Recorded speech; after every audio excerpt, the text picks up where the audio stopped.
ঢাকা বিশ্ববিদ্যালয় দিবস উপলক্ষে প্রকাশিত স্মরণিকায় জিয়াউর রহমানকে দেশের প্রথম রাষ্ট্রপতি উল্লেখ করে ইতিহাস বিকৃত করার অভিযোগে ক্যাম্পাসে বিক্ষোভ ও ভাঙচুর করেছে ছাত্রলীগ। উপাচার্যের পদত্যাগের দাবিতে তাঁর বাসভবন ঘেরাও করে রাত ৯টার দিকে আন্দোলন থেকে সরে আসার ঘোষণা দেয় তারা। এর আগে স্মরণিকার প্রকাশনার দায়িত্বে থাকা বিশ্ববিদ্যালয়ের ভারপ্রাপ্ত রেজিস্ট্রার রেজাউর রহমানকে অব্যাহতি দেওয়া হয়েছে। মইদুল ইসলামের রিপোর্ট। ঢাকা বিশ্ববিদ্যালয় দিবসে বিশ্ববিদ্যালয়ের উপাচার্যের বাসভবনের সামনে দুপুরের পর থেকে প্রতিবাদমুখী অবস্থান নেয় ক্ষমতাসীন দলের ভাতৃপ্রতিম সংগঠন ছাত্রলীগের ঢাকা বিশ্ববিদ্যালয় শাখার নেতাকর্মীরা।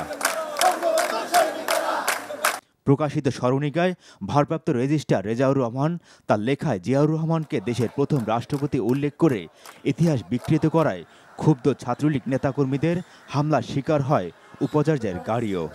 উদ্ভূত পরিস্থিতিতে বেলা 4:30টার দিকে রেজাউর রহমানকে অপসারণের ঘোষণা দেয় বিশ্ববিদ্যালয় কর্তৃপক্ষ।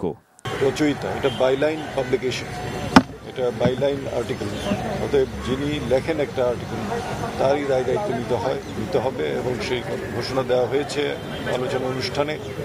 এবং একটু আগে বিশ্ববিদ্যালয় কর্তৃপক্ষ আমাদের বিশ্ববিদ্যালয়ের ভারপ্রাপ্ত রেজিস্ট্রার সৈয়দ রেজাউর রহমানকে তাৎক্ষণিকভাবে অব্যাহতি দিয়েছে। বিষয়টি তদন্তের মাধ্যমে আমরা দেখব এই ভুল কি ইচ্ছাকৃত কি অনিচ্ছাকৃত, কেন এই ভুল করা হলো, কার কারণে ভুল। তবে এটুকু সর্বজন স্বীকৃত পন্থা যে যার নামে কোনো কিছু প্রকাশিত হয় তাকেই দায়িত্ব নিতে হয়। তবে রেজিস্ট্রারকে অপসারণ এবং জড়িত বাকিদের শাস্তি দেওয়ার আশ্বাস দেওয়া হলেও আন্দোলনের মন নেয় অন্যদিকে। বিক্ষুব্ধরা খোদ উপাচার্যের পদত্যাগ দাবি করে আলটিমেটাম দিয়ে তার বাসভবনের প্রধান ফটক তালাবদ্ধ করে বিক্ষোভ করে।